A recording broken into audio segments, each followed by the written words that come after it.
So many issues. I know our team of meteorologists, Adam, have been following this all day in the Weather Center. What have you got your eye on right now? Well, that heavy rain that's fallen throughout the night, and just to see where exactly we could see some more heavy rain, which generally looks like it's going to be here along I-90 through central parts of King County. Where we don't need it is down in these areas right down here. Grays Harbor, getting closer to Lewis County, and then also Thurston County, where we've already picked up again a ½ inch to an inch of rain so far today, after seeing amounts such as 4 inches in Olympia and record-breaking amounts closer to Hoquiam, where we caught closer to 6. Now, active flood warnings, all these areas that you see right here shaded in the light green is where we have those active flood warnings, where the water is really high. It is rushing the Chehalis River, Skookumchuck River, the Skykomish River.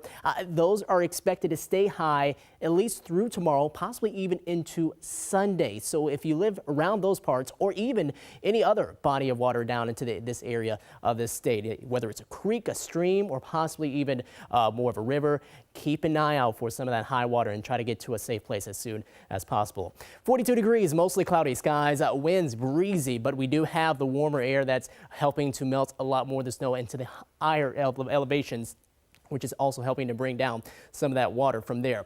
42 in Seattle, 43 in Oak Harbor, Hoquiam right now sitting at 44, and in the upper 30s in Rochester. Now, we are seeing here across the region that we do have some clouds moving on through. Now, with that, there are some heavier downpours coming in with our convergence zone right here, but thankfully it looks like the storm is mostly heading off to the east with a lot of the moisture. Again, down in these parts where we are noticing maybe a few off and on light showers, not a whole lot really left behind as far as falling rain. It's going to be what we're going to see coming down from the higher elevations into those rivers to see how much higher some of those will expect to get. And then off to the west there, you can see out across the ocean, not much more left behind. So here's a look at future radar.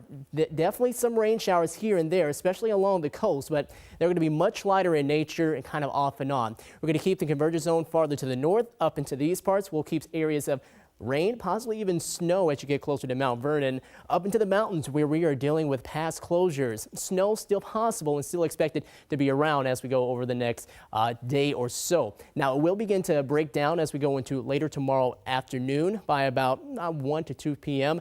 We'll see a few flakes across the northern Cascades, and then also noticing farther to the west, high pressure building in, which is going to bring in a lot more sunshine and time for a lot of the area to begin to really dry out and to see a lot of that water hopefully those water levels begin to come on down.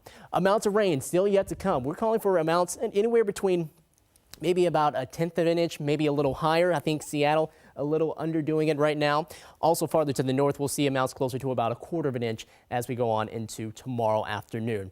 Here's your forecast. Next few hours will bring us more of the mid to upper 40s, lower 40s in Shelton at 43, 45 for a high in Hoquiam, and then tonight's lows going to be cooling down around the low to mid 30s, dropping to freezing in Everett, around 30 in Arlington, 36 in Oak Harbor, and about 34 in Bellingham.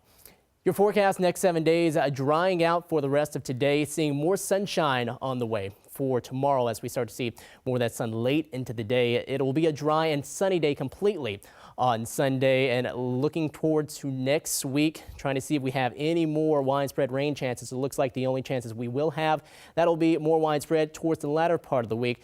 Early part of the week will be a few showers around with areas of sun breaks to go along with that.